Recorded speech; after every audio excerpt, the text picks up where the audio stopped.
Bienvenue dans l'édition spéciale Rond-Point Info, mesdames et messieurs. Abonnez-vous pour ne rien manquer, car ces informations vont vous secouer. L'impression que j'ai, c'est que le Premier ministre ne peut pas les assumer.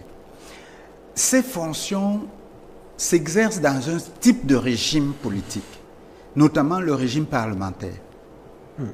Le régime parlementaire consacre un Premier ministre qui est chef de gouvernement, qui élabore la politique gouvernementale et qui l'assume, qui l'assure sur le terrain. Notre régime est un régime dit présidentialiste. C'est-à-dire, en fait, je l'explique souvent comme ça et beaucoup de gens d'accord. En fait, on n'a pas de république. On a une monarchie présidentielle. C'est-à-dire, c'est le président qui impulse tout. Et ça, c'est venu avec l'histoire de la décolonisation. Comment le Cameroun s'est constitué?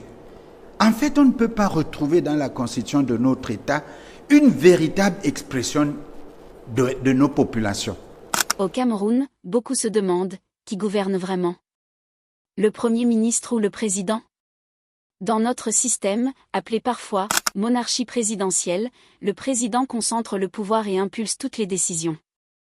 Contrairement à un régime parlementaire, le Premier ministre n'élabore pas la politique gouvernementale ni ne l'assume pleinement.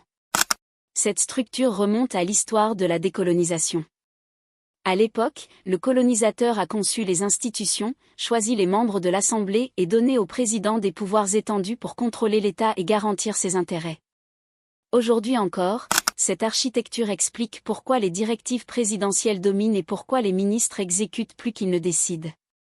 Comprendre cette réalité est essentiel pour saisir les tensions politiques actuelles et le fonctionnement du gouvernement camerounais. Pour suivre toutes nos analyses, likez, partagez et abonnez-vous pour rester au cœur de l'actualité politique camerounaise. Mais il ne faut pas que ça se voie. Jusqu'à présent, vous voulez dire? Jusqu'à présent, et nous en avons encore. Mais la preuve, vous venez de parler de la CEMAC. Est-ce que vous savez que l'ONU aussi a lancé un même oui, bien sûr. Communiqué. L'ONU. L'ONU a lancé un même communiqué. Ce n'est pas un hasard parce que l'ONU est devenu le colonisateur international. C'est-à-dire, les colonisateurs sont regroupés, ils ont fait cette histoire. Donc, comme il ne faut pas que les choses marchent autrement que le veulent, donc vous allez voir la CEMAC, vous allez certainement voir, lui et moi, toutes les organisations, là, faire des choses de ce genre. Parce qu'en réalité, ils sont sous l'emprise toujours des intentions de l'Europe colonialiste. Il ne faut pas changer ce discours, sinon on ne changera jamais nos États. Les gens refusent qu'on parle aujourd'hui de l'Europe colonialiste, mais c'est une réalité scientifiquement éprouvée. Mais maintenant, on s'interdit de dire certaines choses. Donc, le Premier ministre camerounais, dans les conditions actuelles, c'est un faire-valoir du président de la République. C'est-à-dire, le président de la République peut l'utiliser comme un fusible. Ah, c'est le gouvernement. Mais il ne peut pas se mettre à élaborer une politique. Mieux, d'après la Constitution, d'après la Constitution, c'est le président de la République qui est garant de la politique nationale. Qui définit la politique. Je crois que c'est l'article 5. Oui, que l'autre implémente. Voilà. Et quand on revient vers l'article, je ne sais plus, c'est 12 ou 11 ou 12 ou 13, le Premier ministre coordonne. Mais écoutez, si vous devez implémenter une politique... L'article 12 exactement. Voilà. Si vous devez implémenter une politique, mais il faut l'élaborer. Donc le président, avant de nommer le Premier ministre, devait discuter avec lui pour lui dire, je veux une politique nationaliste qui tient compte de ci, ou socialiste qui tient compte de ça, et cela. Fais-moi ton programme. Et sur quelle base, comment tu peux m'implémenter cette politique? Et le Premier ministre lui présente justement les stratégies qu'il a adoptées pour administrer l'État, de sorte que cette politique soit implémentée. Mais vous avez une idée de quelque chose de ce genre? Même le Premier ministre, quand il désigne ses membres du gouvernement, il devrait dire, écoutez, Monsieur le Président, je vais vous proposer la nomination des gens, celui-ci, parce qu'il m'a présenté tel programme pour la politique sociale, celui-là m'a présenté un programme assez réaliste et faisable, conforme à nos principes, sur, je ne sais pas moi, les travaux publics, sur la santé publique, etc. Mais vous n'avez jamais entendu ça? Bon, ben ça, c'est face au président. Mais et Stéphane, d'accord, le président le garde. Stéphane Menunga l'a dit tout à l'heure, qui peut le plus pour le moins. Oui, mais où s'arrête concrètement l'autorité du Premier ministre maintenant face à ses ministres? Le Premier ministre n'a aucune, excusez-moi ce terme, le Premier ministre n'a aucune autorité sur ces gens. Pourquoi? Parce qu'ils ne lui ont pas donné la moindre soumission, soit par le programme, soit par l'administration. Comment vous allez administrer tel service pour avoir tel résultat fixé par le programme politique du chef de l'État? Personne. Je soupçonne même, et je pense que je ne suis pas trop loin de la vérité, que le Premier ministre ne sait même pas qui et pourquoi on a nommé les membres du gouvernement, qu'il est supposé proposer au chef de l'État. D'ailleurs, j'ai le sentiment qu'ils sont souvent nommés par le même acte. Alors, s'ils sont nommés par le même acte, le même texte, le même texte qui vous nomme le Premier ministre et ses ministres. Mais, monsieur, quand est-ce que le Premier ministre a eu le temps de choisir les gouvernements pour les proposer au président? Le président devait d'abord nommer un Premier ministre. Et puis, il lui donne le temps de lui proposer les gens qu'il a considérés comme susceptibles de l'aider à soutenir, à réaliser la politique que le président de la République a définie. Non, mais vous vous contredisez pas, parce que si vous admettez que nous sommes dans un système présidentialiste, oui, alors admettez que ce soit le président de la République qui donne l'impulsion. Mais il n'a pas besoin d'un Premier ministre. Le président de la République n'a pas besoin d'un Premier ministre dans un système présidentiel où on dit que le Premier ministre est chef de gouvernement. C'est ce que je veux dire. Donc le Premier ministre est là, il ne peut rien de son autorité, parce que lui-même n'a rien soumis au président pour qu'il soit, j'ai envie de dire, pour qu'il soit obligé. Bon, alors, Maître Nouga... Donc le Premier ministre, vous allez passer la parole à votre question, le Premier ministre ne peut pas. D'accord, vous allez passer la parole bientôt. Allons-y. Prenons le cas de figure où le Premier ministre serait nommé dans le même acte que ses ministres. Mais celui qui les nomme, c'est-à-dire à savoir le président de la République, leur dit, voilà, c'est lui qui coordonne votre action. Mais ils ont un devoir de soumission par rapport au Premier ministre. Il devrait avoir un devoir de soumission. Pourquoi? Parce qu'en réalité, ils devraient avoir un projet, un programme qu'ils ont soumis au Premier ministre et que le Premier ministre a trouvé conforme à la politique du président de la République. Mais ce n'est pas le cas. Souvent, les gens sont nommés, si je m'en tiens à ce qu'on m'a rapporté, les gens sont nommés sur recommandation de qui est à Monaco, du pape a dit que, le FMI pense que, etc. Le Premier ministre n'y est pour rien. Combien essayez de faire une enquête sur qui nomme-t-on au Cameroun? Vous allez voir que c'est le FMI qui a souhaité que l'autre là soit, parce que le FMI n'est pas le Premier ministre. Pourquoi penser que ce ministre-là ait des comptes à rendre au Premier ministre? Mais parce qu'ils n'ont pas été nommés ou proposés par le Premier ministre. Ils n'ont pas été proposés par le Premier ministre. Alors, ils ont le droit de désobéir au Premier ministre. Mais ou violer même les textes, ou violer les textes qui organisent le gouvernement, parce que ces textes-là au moins sont clairs. C'est parce que ces textes-là, comme la Constitution elle-même, est une hypocrisie. La Constitution du Cameroun est une hypocrisie. Vous savez bien que pour ne pas appliquer la Constitution qu'on a revue après la tripartite, on a dit les institutions seront mises en place progressivement. En fait, cette mise en place progressive peut faire un siècle. Vous voyez? C'est ce que j'appelle hypocrisie constitutionnelle, hypocrisie organisationnelle, État hypocrisie. Il faut que les Camerounais s'asseyent à nouveau et reconstituent l'État du Cameroun. D'accord. Stéphane Menunga, vous êtes juriste, vous aussi, politologue. Quand on dit que le Premier ministre coordonne l'action du gouvernement, est-ce que vous pensez qu'il a la liberté de fixer les priorités de développement politique ou alors il s'exécute tout simplement, comme le dit Maître Nouga, par rapport à ce que trace comme ligne politique ou vision le chef de l'État? Il est important de préciser ici que moi je vais avoir une analyse politologique et non juridique, parce que si vous faites une analyse juridique, vous allez dire que le pouvoir exécutif au Cameroun est bicéphale, alors qu'il est monocéphale en réalité quand vous êtes fin dans l'analyse.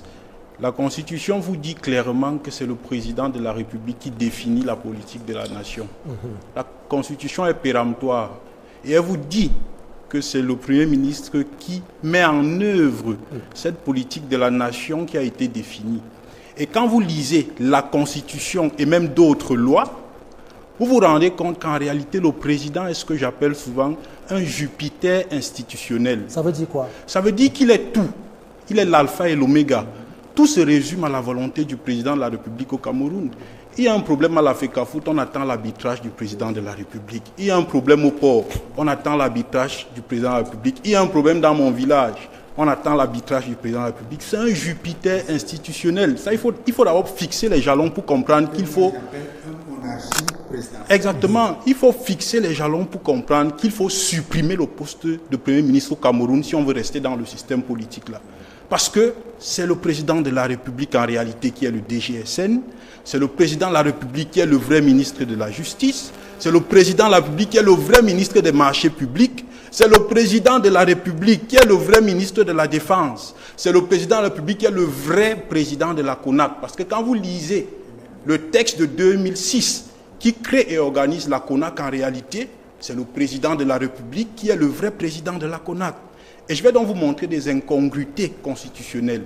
Est-ce que vous savez que la personne qui est responsable devant le Parlement, c'est le Premier ministre au Cameroun, alors que ce n'est pas lui qui définit la politique de la nation, mais c'est lui qui est responsable devant le Parlement.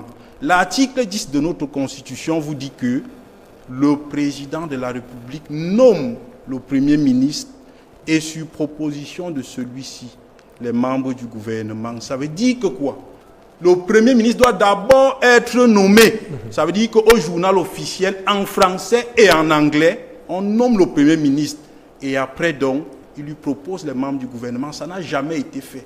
Et politiquement, parce que nous, les politologues, on analyse les symboles. Non, mais Stéphane Menunga, le président de la République peut avoir consulté le Premier ministre en amont.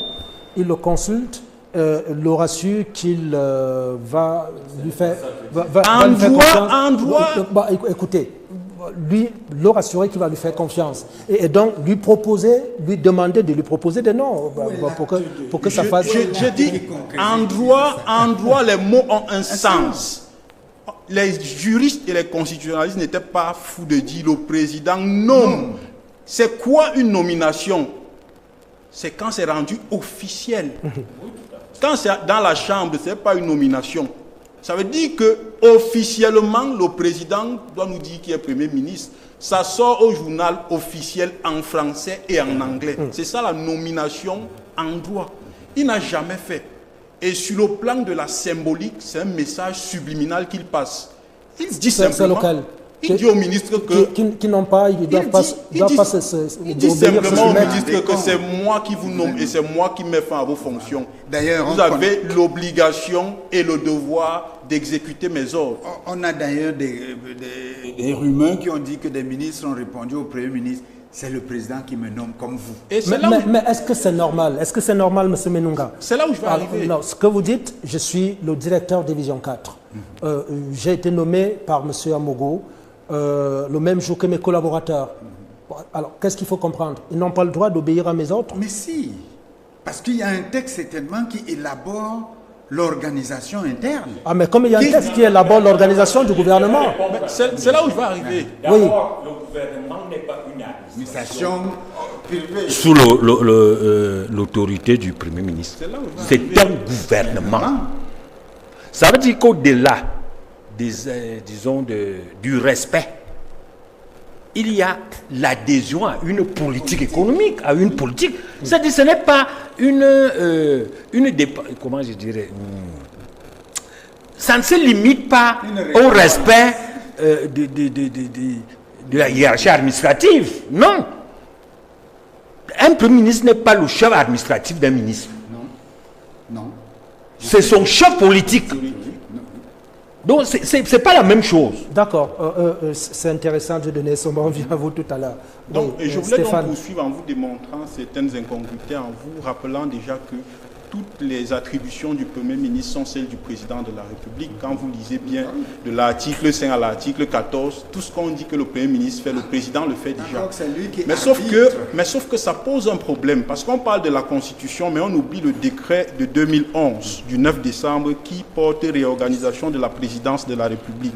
Et là, on vous parle de quelqu'un qui n'apparaît pas dans la Constitution, le secrétaire général à la présidence de la République. Écoutez bien, article 3, on vous dit, il assiste le président dans l'accomplissement de sa mission. Il reçoit du président de la République toutes les directives à la définition de la politique de la nation. Et on poursuit en disant qu'il suit l'exécution des discussions prises par le président de la République.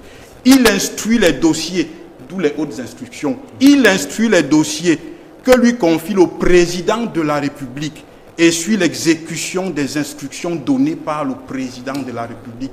C'est pour ça qu'on peut avoir une directive du Premier ministre et une autre directive qui vient du secrétariat général à la présidence à cause de ce décret. Donc vous voyez d'où les hautes instructions Le problème viendrait donc du décret. de ce décret. C'est pour ça que j'ai dit que si on veut rester dans le système politique actuel, on doit supprimer le poste de Premier ministre. Et je sors par là parce que quand vous analysez les activités du Premier ministre durant ce septennat, vous allez vous rendre compte que la seule chose qu'il a passé le temps à faire, c'est à poser les premières pierres. Le Premier ministre a passé tout un septennat à poser les premières pierres et à ne rien faire d'autre. Vous allez voir que la personne qui a implémenté la politique de la nation, c'est le SGPR. Les task force, les hautes instructions qui viennent dire ce qu'on doit faire, les lampadaires, même les 21 000 lampadaires, même à la fin, vous comprenez qu'en réalité, le poste de Premier ministre est un poste qui a été créé parce qu'on a voulu faire croire à certaines personnes que bon, parce que la tripartite qu'il a évoquée, bon, on vous donne quand même le Premier ministère. C'est un poste politique. Oui, mais on a vidé le poste de Premier ministre de sa puissance et de son contenu. Une façon de répondre donc à votre problématique en disant que du point de vue de la sociologie politique, le Premier ministre au Cameroun n'a ni le pouvoir ni l'autorité, parce que le pouvoir en sciences politiques, c'est la capacité de vous amener à faire ce que je veux, même contre votre volonté. Est-ce que le Premier ministre peut contraindre un ministre à faire ce qu'il veut au Cameroun? Zéro. L'autorité, c'est la capacité justement à vous amener à adhérer à ma vision. Est-ce qu'il peut amener un ministre à adhérer à ce qu'il veut au Cameroun? Non. Donc vous vous rendez compte qu'en réalité, c'est un poste cosmétique qu'il faut simplement supprimer si on veut rester dans le même système politique et continuer à fonctionner avec le secrétariat général à la présidence. Au Cameroun, le pouvoir reste fortement concentré entre les mains du président, laissant au Premier ministre un rôle plus exécutif qu'initiative. Cette dynamique soulève des questions. Dans quelle mesure les ministres peuvent-ils réellement décider et influencer les politiques? Qu'en pensez-vous? Le système actuel favorise-t-il la stabilité ou limite-t-il la démocratie? Likez, partagez, commentez et abonnez-vous pour ne rien manquer de nos analyses et de l'actualité politique camerounaise.